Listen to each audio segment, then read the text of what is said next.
पीछे देखा। एक शेर खामोशी से उनके पीछे पीछे चला आ रहा था। शेर अब उनके काफी करीब पहुंच चुका था, लेकिन हजरत फातिमा रजी अल्लाह ताला अन्हा के चेहरे पर खौफ का कोई निशान नहीं था। वो अपनी जगह पर खड़ी रहीं और शेर की आंखों में देखकर पुरसुकून आवाज में फरमाने लगी, ए जंगल के शेर, तू भी अल्लाह की मखलूक है और मैं भी। अल्लाह ने तुझे ताकत दी है और मुझे इरादा दिया है। क्या तू नहीं जानता कि अल्लाह का हुक्म है कि भूखे को खाना खिलाया जाए? मैं उसी काम के लिए निकली हूँ। मेरे रास्ते में रुकावट मत बन। अगर मुमकिन हो तो मेरी हिफाजत कर। उनके अल्फाज में ऐसा यकीन, ऐसी सच्चाई और ऐसी नरमी थी जो सिर्फ एक पाक दिल से निकलती है। शेर वहीं रुक गया। उसकी आंखों की सख्ती धीरे धीरे कम होने लगी।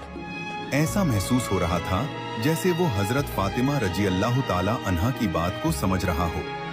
फिर एक हैरत अंगेज मंजर सामने आया। अल्लाह के हुक्म से वो शेर, जो कुछ लम्हे पहले उनकी तरफ बढ़ रहा था, आहिस्ता आहिस्ता झुक गया। उसने अपना सर नीचे कर लिया। वो उनके कदमों के करीब बैठ गया। उसके पंजे जमीन पर टिके हुए थे और उसकी दुम भी जमीन से लगी हुई थी।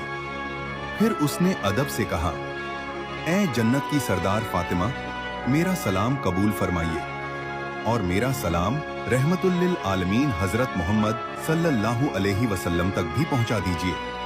मैं आपको नुकसान पहुंचाने नहीं आया, मैं तो आपकी हिफाजत के लिए आया हूं। जिस नबी के बिना यह कायनात न बनती, हम उनकी बेटी को कैसे नुकसान पहुंचा सकते हैं? हम दरिंदे जरूर हैं, लेकिन हमारे दिल भी उस मुबारक चेहरे की एक झलक देखने के लिए तड़पते हैं। हजरत फातिमा रजी अल्लाह ताला अन्हा ने खामोशी से सर झुका लिया। उन्होंने एक नजर उस शेर की तरफ देखा और दिल ही दिल में अल्लाह का शुक्र अदा किया। उसी वक्त दूर खड़े वो सहाबी जो जंगल में दाखिल हुए थे, ये पूरा मंजर देख रहे थे। उनकी आंखें हैरत और मोहब्बत से भर गईं। उनकी जुबान से बेसाख्ता निकला, ए अल्लाह, हम कितने खुशनसीब हैं कि तेरे नबी को मानते हैं। अफसोस उन लोगों पर जो आज भी उस नबी को नहीं पहचानते, जिसे जंगल का दरिंदा भी पहचानता है। ए अल्लाह, उन्हें भी हिदायत दे। ये कहते हुए उनकी आंखों से आंसू बहने लगे। फिर वो खुशी और जज्बात के साथ वापस मदीने की तरफ रवाना हो गए, ताकि हजरत मोहम्मद सल्लल्लाहु अलैहि वसल्लम को ये पूरा वाकया सुना सकें। इधर हजरत फातिमा रजी अल्लाह ताला अन्हा का सफर जारी था। अब वो शेर खामोशी से उनके साथ चल रहा था। वो रास्ता साफ करता जाता और उनकी हिफाजत करता हुआ उन्हें जंगल के उस पार तक ले जा रहा था।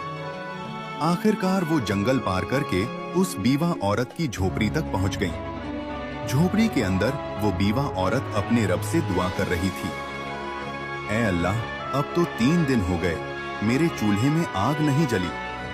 भूख अब बर्दाश्त से बाहर हो गई है। ए मेरे रब, तू रहमत का समुंदर है, तू कोई वसीला बना दे। अभी उसकी दुआ पूरी भी नहीं हुई थी कि दरवाजे पर दस्तक हुई। वो घबरा गई। दरवाजे के पीछे से उसने पूछा, कौन है?